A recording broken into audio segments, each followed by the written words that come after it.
This morning, President Trump officially accepting his party's nomination on the fourth and final night of the Republican National Convention. Joining us live this morning via Skype is Dr. Lee Hanna, professor at Wright State University, with a breakdown of last night. And I first want to begin, obviously, with the president's speech. Yesterday, you and I chatted about maybe him changing his tone because of the because of the unrest across the country, and also because of Hurricane Laura. Did he do that? I don't believe so. I think that was a pretty standard speech that we're used to hearing from the president.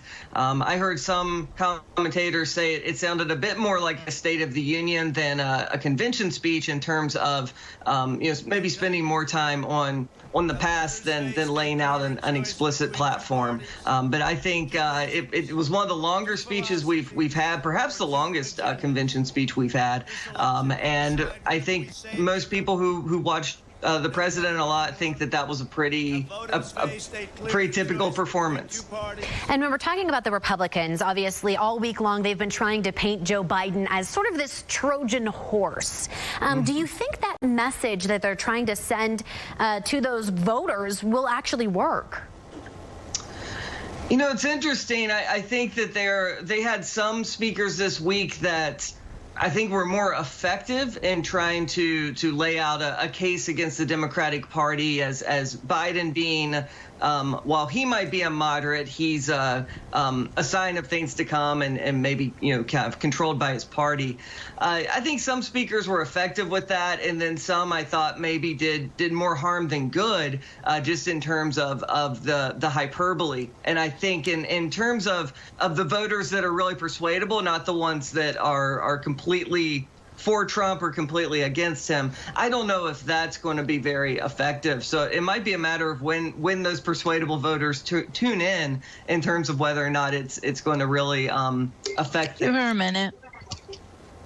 And there was obviously no social distancing. If you look at the video last night, no masks or barely any masks. Do you think the president was also trying to send another message or to downplay the pandemic, which some have actually criticized his handling of the pandemic?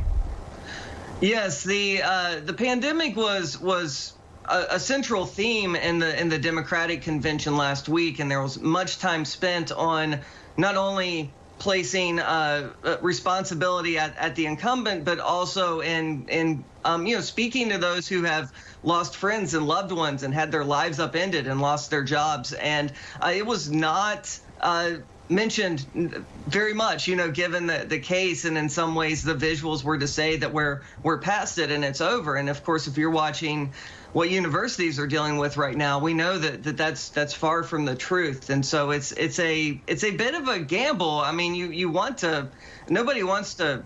We're all just like really sad about this pandemic and what it's doing, but it can be frustrating when you see people kind of just thumb their nose at it, right?